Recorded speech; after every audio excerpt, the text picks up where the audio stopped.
یہ ایکو ہٹا دو، اس کے بعد کیا؟ ایکو تم ہٹا دو، میرے مدرسے کا بچہ اس سے اچھی نعت پڑھتا ہے، عربی کالج کا بچہ اس سے اچھی نعت پڑھتا ہے۔ یہ ہچڑ کا نام نعت خوانی ہے؟ کیا کیا تم نے؟ سنیت کو بدنام کیا، بریلویت کو بدنام کیا، مسلک اعلیٰ حضرت کو بدنام کیا۔ اسی کا نام جلسہ ہے، اسی کا نام کانفرنس ہے، اسی کا نام سیرت کا جلسہ ہے۔ وہ تو ہم پھنس گئے مجمع میں، ہم بیٹھ گئے، مفتی زبیر صاحب بھی پھنس گئے جو مجمع میں بیٹھ گئے۔ ہم اپنی برأت کا اظہار کرتے ہیں جو کچھ ہوا، مفتی صاحب قبلہ بھی اپنی برأت کا اظہار کرتے ہیں تاکہ کل مت بولنا کہ مناظر اہل سنت قاضی سیمانچل بیٹھے ہوئے تھے، ان کے سامنے مجرا ہو رہا تھا۔ ہم لوگ اس سے بری ہیں، اگر راستہ ہوتا نکلنے کا تو ہم نکل گئے ہوتے، وہ راستہ نہیں تھا، بھیڑ کی وجہ سے ہم کچل جاتے، اس لیے ہم نہیں نکلے، مفتی صاحب بھی نہیں نکلے۔ باقی رات کے کتنے بج رہے ہیں؟ 2:10۔ کتنے بج رہے ہیں؟ ٹائم دیکھو تم، رات کے 2:10 ہو رہے ہیں، 2:10 ہو رہے ہیں۔ معلوم ہے کیا ہوا اس میں؟ پبلک کا چندہ اسی لیے ہو رہا ہے۔ بیٹھ جاؤ، اگر بہار کی عزت پیاری ہے تو بیٹھ جاؤ، اگر پورنیہ کی عزت پیاری ہے تو بیٹھ جاؤ۔ یہ ڈانس کرنے کے لیے جلسہ ہوتا ہے، چندہ ہوتا ہے، بیٹھ جاؤ سب۔ نعت خوانی وہ نہیں ہے جو تم نے سنی ہے، نعت خوانی وہ نہیں جو تم نے سنی ہے۔ بھیڑ جٹانے کا نام جلسہ ہے کیا؟ بیٹھ جاؤ سب۔ اب اگر نعت تم نے سنی تھی، اس کو تم نے نعت کہا تھا اپنے حساب سے، تو تقریر کون سنے گا؟ قرآن کی بات کون سنے گا؟ حدیث کی بات کون سنے گا؟ اسلامی تعلیمات کے بارے میں کون سنے گا؟ اگر تم نعت سنے تھے، بیٹھے رہتے، تقریر سنتے، تب ہوتا کہ چلو بھائی پورنیہ کے لوگوں نے نعت بھی سنی اور تقریر بھی سنی۔ ابھی وہ بیٹھنے جا رہا ہے کہ تم سب اٹھ کے بھاگ رہے ہو۔ تمہاری وجہ سے ہم لوگوں کی عزت اور بدنامی ہوتی ہے۔ بہاری ایک گالی بن کے رہ گیا، جیسے کاروبار کے اعتبار سے سارے لوگ یہاں سے بھیڑ لگاتے ہیں پنجاب دلی میں، وہ تو الگ بات ہے، مذہبی طور پر بھی بہاری ایک گالی ہے۔ جس کا ہم ہاتھ چومتے ہیں، جس کا ہم پیر چومتے ہیں، وہ ہمارے جلسوں کی حرکتوں کو بیان کرتے ہیں، وہاں تقریر نہیں ہوتا۔ ابھی میں 4 دن پہلے حیدرآباد میں تھا، وہاں میری 2 گھنٹے کی تقریر ہوئی، ایک بندہ نہیں اٹھا، سارے لوگ غور سے تقریر سنتے رہے، پولیس والے کھڑے ہو کے تقریر سنتے رہے، جبکہ وہاں کوئی پرمیشن نہیں تھا۔ تو ناظرین، بہت خوشی کی بات ہے جو بریلی شریف سے بہت ہی بہترین مسئلہ و مسائل جو مفتی شہزاد صاحب قرآن و حدیث کے تعلق سے بتائے ہیں، تو اس ویڈیو میں دیکھیے۔ کفیل انبر نے اور السلام علیکم ورحمۃ اللہ وبرکاتہ۔ لیجئے، بریلی شریف سے جس چیز کا انتظار تھا وہ انتظار بھی ختم ہوا، اور بریلی شریف سے جو گفتگو اور ان سوالوں کے جوابات کے جو علامہ شہریار صاحب قبلہ کے ساتھ میں ان بدبختوں نے، کفیل انبر نے اور شبیر برکاتی نے جو مفتی صاحب قبلہ کی توہین کی ہے اور ان کو ذلیل و رسوا کرنے کی کوشش کی ہے اور جلسے کا ماحول خراب کرنے کی پوری کوشش کی ہے، ان کے خلاف بریلی شریف سے کیا پیغام آیا ہے اور بریلی شریف سے کیا کیا حکم لگائے گئے ہیں وہ سماعت کر لیجئے گا۔ بریلی شریف میں ہے؟ ہاں بریلی شریف میں۔ وقت ہے نا حضرت، 2 منٹ کا کچھ عرض کرنا تھا حضرت۔ جی بتائیے۔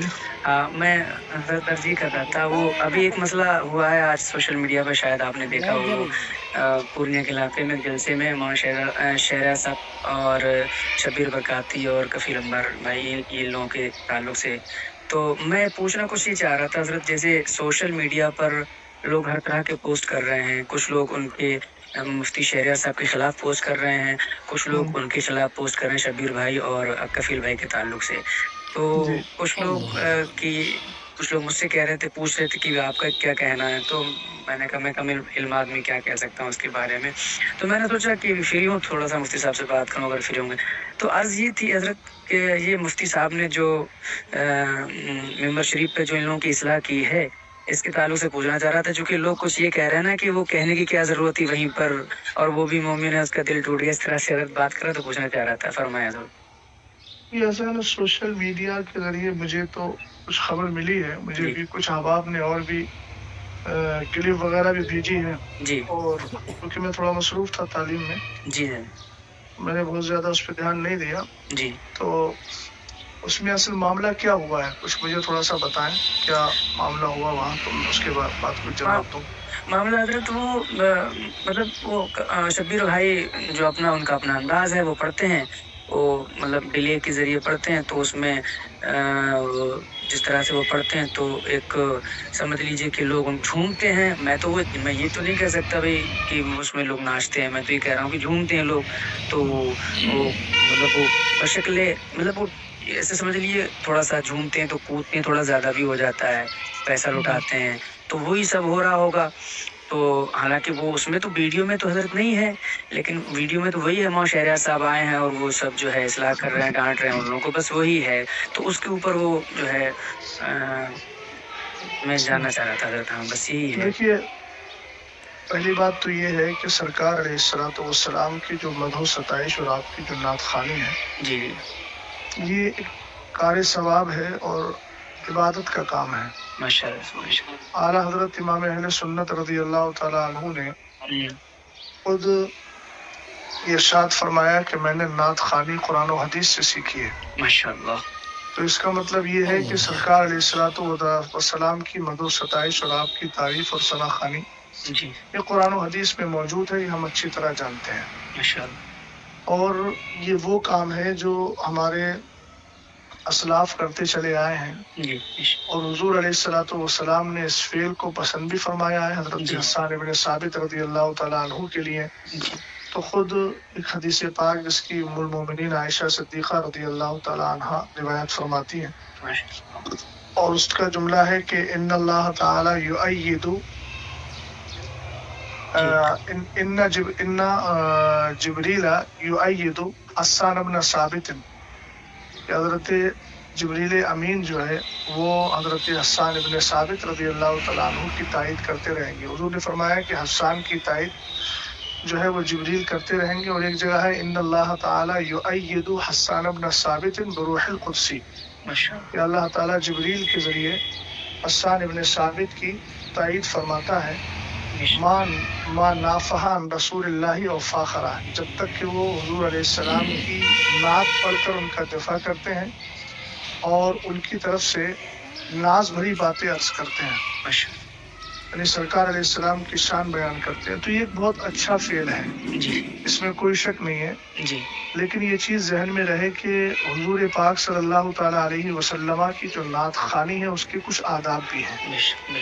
ان آداب کا پاس و لحاظ رکھنا اور اس کا دھیان دینا یہ ہر مسلمان کی ذمہ داری ہے. بڑی معذرت کے ساتھ مجھے کسی سے کوئی قلبی جلن یا کوئی اختلاف نہیں ہے ذاتی طور پر، لیکن جہاں تک آپ نے جو موصوف کا نام لیا نعت خوانی کے حوالے سے، ان کا جو انداز نعت خوانی ہے وہ نہایت ہی غیر مناسب ہے. اور جہاں تک میں سمجھتا ہوں وہ شاید پڑھے لکھے بھی نہیں ہیں اور تلفظ بھی نہیں جانتے ہیں. ان ساری چیزوں کا جو تلفظ کا طرز ہوتا ہے وہ ان کو معلوم بھی نہیں ہے. ہم جس کام سے جڑے ہوئے ہیں یہ بھی یاد رہے کہ اس کام سے جڑنے کے بعد اس کے ضروری مسائل کا علم ہمارے لیے لازم و ضروری ہے. ممبر رسول پر چڑھنے کا حق اسی کو ہے جو ممبر رسول کے آداب جانتا ہے. جب تک ہمارے احباب نے ممبر رسول مانا تب تک اس کا پاس و لحاظ رکھتے رہے، لیکن جب سے اس کو اسٹیج کر دیا تب سے یہ سارے حالات دیگر کو ہو گئے. اور کچھ ایسے ناطقہ ہیں اس کا انکار نہیں کیا جا سکتا، ان میں یہ بھی شامل ہیں کہ جن کی نعت خوانی کے بعد عوام کے اندر ایک ہڑدنگ مچتی ہے، اور عجیب قسم سے وہ ہماری قوم، نوجوان قوم جو ہے وہ اچھل کود کرنے لگتی ہے، جو بالکل آداب نعت خوانی کے سراسر خلاف ہے. اور یہ تو ایسی محسوس ہوتا ہے کہ جیسے ہماری قوم پہلے کیا کرتی تھی، پہلے طوائف پر پیسہ لٹاتی تھی اور ان کے اور ناچ گانے پر رقص و سرود کرتی تھی. اب اس کے بعد میں ہمارے کچھ ایسے شعراء ہیں جنہوں نے اس کی روح کو پتہ نہیں جان لیا ہے، پکڑ لیا ہے کہ وہ پہلے بھی ناچتی تھی، رقص کرتی تھی. ہم کہتے ہیں جھومنا، جھومنے کا یہ طرز نہیں ہوتا ہے کہ آپ ہاتھوں میں رومال لے کر کے اچھل کود کریں. جی